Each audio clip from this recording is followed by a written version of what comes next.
If New Orleans is an aging beauty queen drunk on the fumes of her glorious past, Plaquemines Parish, to the southeast, is plain old sloshed, not to mention saturated, striated, slivered and surrounded by water. And no wonder, the peninsula that comprises most of the parish was born many years ago, when the Mississippi River shifted, creating a sliver of land melding into its extensive wetlands. Even on the peninsula itself, things aren't so solid, not with the Mississippi chugging down its middle at approximately the equivalent of 166 semi-trailers of water a second, and the Gulf flat, blue-brown, and dotted with oil rigs on both its eastern and western flanks. Route 23, the main road in and out, gets you just past Venice, the peninsula's last town. Go a bit farther on Tidewater Road and you come to the sign that tells you that you have reached the gateway to the Gulf, or the southernmost point in Louisiana.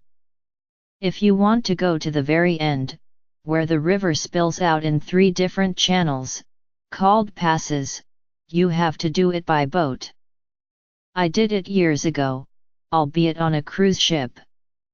But on a cruise ship, you don't really think about how strange the landscape is as the river churns its way to the rim of the continent, where the land is barely land at all, but rather, mere fingers of earth, clumps of marsh, mosquitoes, and mist. But when I took the same trip by car, paralleling the river until it could be paralleled no more, I got a fuller view, as if looking at the same picture from both sides of a negative. Despite the immense ships floating by on the far side of the seemingly endless levee, Plaquemines appears to be like many other rural Louisiana parishes, dotted with churches, convenience stores, trailer homes surrounded by tender green fields, sprays of yellow wildflowers, live oaks covered with Spanish moss, vegetable gardens. In the town of Belle Chasse, not far from New Orleans, there's Woodlands Trail and Park, a recreational greenway of forested wetlands filled with palmetto and cypress. Lovely, yes, but similar in many ways to other such woodlands in the state. So too, there are antebellum plantations, including a handful of privately owned plantation homes in various states of repair, or not. In Braithwaite, Stella Plantation opened in 2012 as an events venue. Woodland Plantation, in West Point, Hatch, was built in the 1830s and was for decades dedicated to the propagation of sugar cane and the trading of slaves.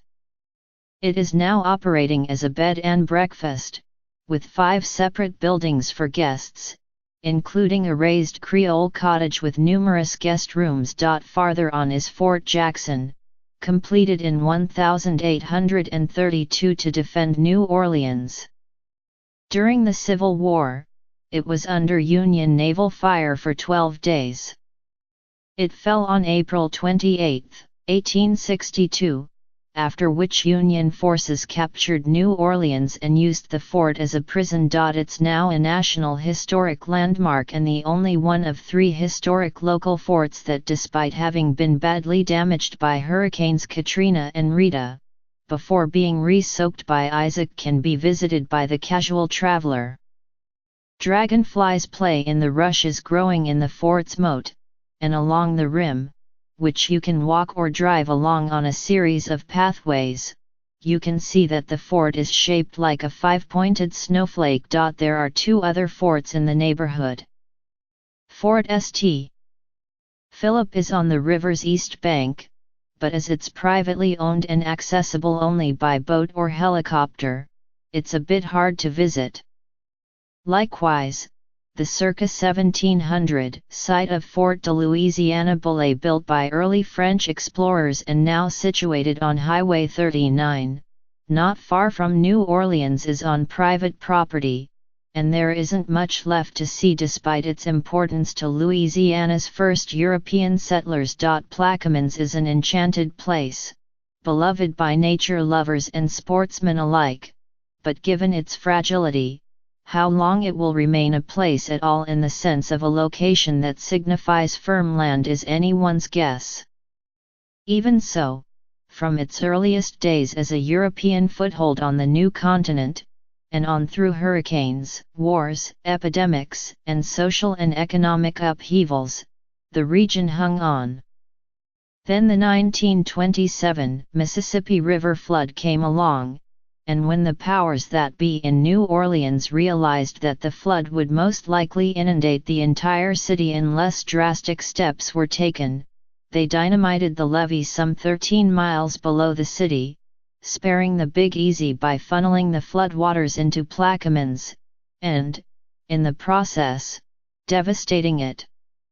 Randy Newman recounted the disaster in his song Louisiana, which goes, in part, "The river rose all day, the river rose all night / some people got lost in the flood / some people got away all right."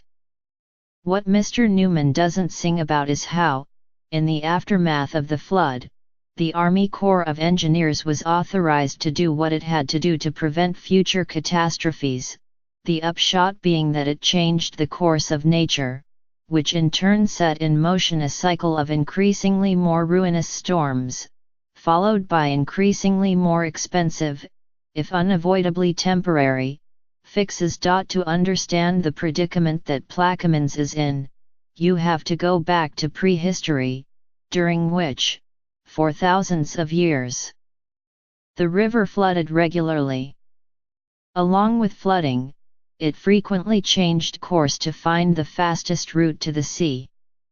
Because that's what rivers, left to themselves, do, they flip and flop around, creating river deltas and vast watery networks. These two behaviors, flooding and rerouting, created rich deep loam, as in the Mississippi Delta, and built both the barrier islands and the landmass of South Louisiana itself. It's a complex story with many moving parts, and many books devoted to explaining it, including the masterful Rising Tide, The Great Mississippi Flood of 1927 and How It Changed America, by John M. Barry. But the gist of all this is that after 1928, the river was forced into a vast continuum of regulated levees and straightened, the idea being that the levees would prevent flooding, and the straightening would accommodate shipping. But with the levees keeping the water in, natural land and barrier island building came to a stop, with the waters rushing on at a faster pace. Without natural twists and turns to slow it, silt began to collect in inconvenient places, such as in shipping channels, including in Plaquemines, where the Army Corps regularly dredges. Faster moving water also means that the river may be more insistent than it would otherwise be about where it wants to go as it wends its way to its final home in the Gulf. Because where it wants to go isn't where it now goes, past the Big Bend at Baton Rouge, east toward New Orleans, and finally through Plaquemines Parish, but rather, straight down the Atchafalaya River and from there past the town of Morgan City, home of an annual petroleum and shrimp festival, and finally into the Gulf. But since the forces of industry, trade, and human settlement demand that the river remain where it is, the Corps built a collective of enormous and costly structures, most notably, the old river control structure and the Morganza spillway, in order to prevent the Atchafalaya from capturing and rerouting the Mississippi. But the more the river is tamed and contained, the more the surrounding land sinks crunching down to ever thinner layers of earth as, deprived of the natural replenishment of regular flooding, it dries out like an old, brittle sponge. Hence, while New Orleans is, on average, 1 or 2 feet below sea level, Plaquemines is literally 6 feet under. It's both weird and fragile, this place, which may even be one of the reasons people keep coming here for its swamp tours, by kayak, airboat, and small motorboats, its cypress and tupelo forests, and its wildlife, turtles, bright green frogs, snakes, gators and, of course, it's birds. Birds, birds, everywhere, including an abundance of waterfowl, snow geese, mottled duck, mallards, chevaleurs, green-winged teal, pintails, speckled-bellied geese, not to mention white egrets, blue herons, bald eagles, ibis, pelicans, flycatchers, osprey, kites, falcons, buntings, sandpipers, hummingbirds, and gulls. You float under ancient trees, past cypress knees and plants that look like they've been there since the time of the dinosaurs. In point of fact, and despite the ubiquity of petrochemical all-stars like Chevron and Baker Hughes, much of the parish is designated as a wildlife refuge, including Breton Island, which, together with the Chandela Islands and other barrier islands, comprise the Breton National Wildlife Refuge. Its enthusiasts claim that the fishing in and around Plaquemines is the best anywhere. Tuna, dolphin, wahoo, whale, shark, and marlin in the deep blue seas, redfish, flounder and speckled trout closer in. You can fish in fresh water, salt water, on and offshore. There is fly fishing, bayou and swamp fishing. There are 9 marinas and hundreds, if not thousands, of charters and guides. Ducks abound, too, which is why many of the fishing tour operators also arrange duck hunting excursions. Me, I neither hunt nor fish, but I do eat, and by the time I pulled into the Venice Marina, with its houseboats and elevated, brightly colored camps, small cottages, many available as rentals, it was well past noon. I was hungry. It was a quiet day, too windy to venture out. The boats moored in the marina danced on the current.